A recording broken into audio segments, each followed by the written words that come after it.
Hey guys, welcome back to the series on getting started with the API on SX. In this episode, I'm going to be using the orders endpoint to fetch a snapshot of the order book on a market, and then I'll ideally compute what's available for the takers from that if I were to say theoretically be looking to fill an order. And I like the flow of the menu that I have right now, and I want it to work with that. So I'm going to send two prompts first with a bunch of context, and I'll explicitly ask it to wait to write any code until I give the go ahead. So there's probably going to be no response until like the third prompt. I'll fast forward through writing them out and just have a pop-up on the screen, so you can pause if you want to read them.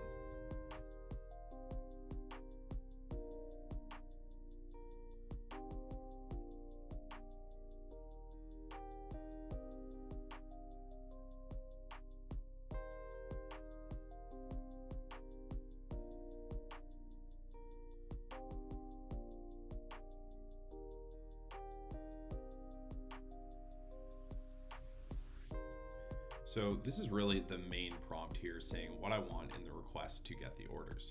So I explained that the program should filter orders by the market hash of the market that I select from the menu, then tell it to fetch the orders and display them in an order book just like you would get on the front end of SX. And that might seem kind of pointless, but I'm just using that as a method to validate that I'm correctly deriving the orders from the perspective of what's available for the taker to fill based on the maker orders that we fetch. So to do that, I add a few formulas and say that the program needs to put the percentage odds into a readable format and from the perspective of the taker, as well as convert the order size in terms of how much the taker can fill.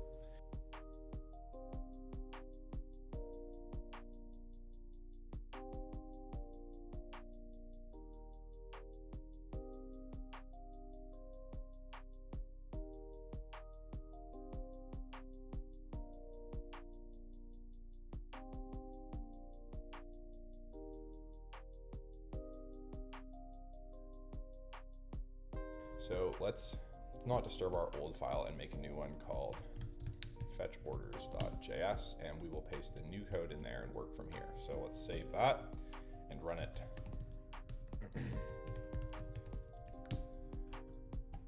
Okay, great. Let's select a sport and a league, and let's just go with the first one on the list. And let's do spread. Alrighty, so the program has successfully fetched the active orders on this market and calculated the odds and liquidity available for takers on each outcome.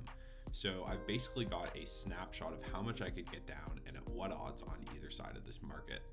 It would be nice to have the odds in decimal format, but that's a bit of a small fix, so I'll probably just do that later on. So let's get moving on to trades now. Hey guys, welcome back to the second portion of this episode. The goal here is really just to add a few functions to fetch and display the trades on the market, but I want it to integrate nicely with this menu sort of thing that I've built out here.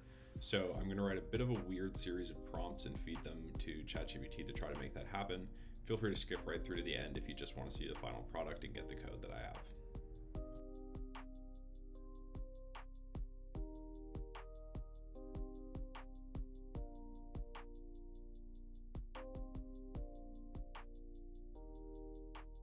And send that. Great.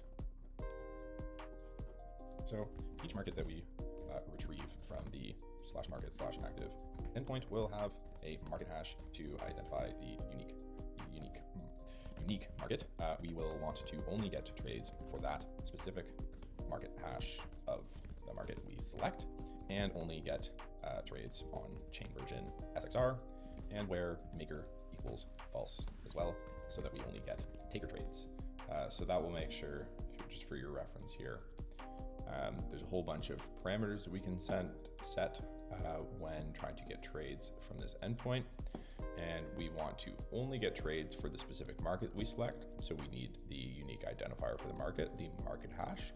And we will also only want to get trades on chain version SXR, which is the SX rollup network or chain, rather than the old legacy SX network. And then additionally, we only want to get trades from the taker's perspective. So we're going to set maker to false.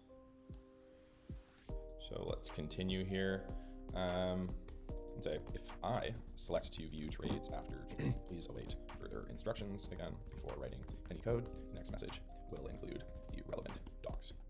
So then let's go over here and we'll start by copying the documentation indentation for active trades.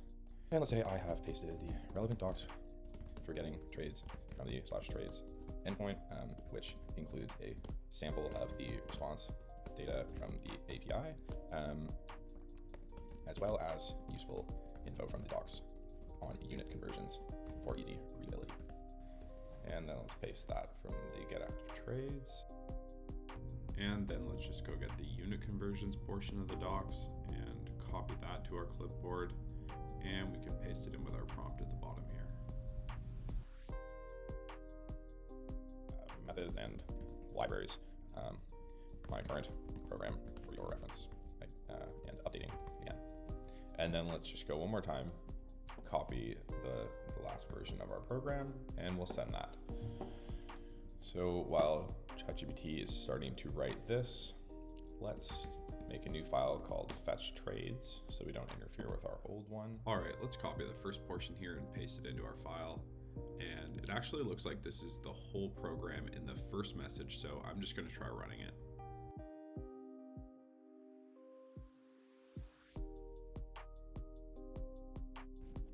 Basketball, NBA, and let's just do first so we can see.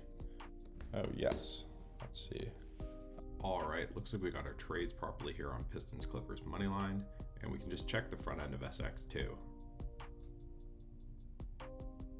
All right, I'm seeing 5 bets on the site here, and looking at my terminal, I've got 6, and the amounts match up, but it seems like there's just 1 extra here, and I'm guessing that that's actually a cash out, which would make sense as to why it wouldn't show up. Cash outs don't show up on the site, so I think that we're all good here.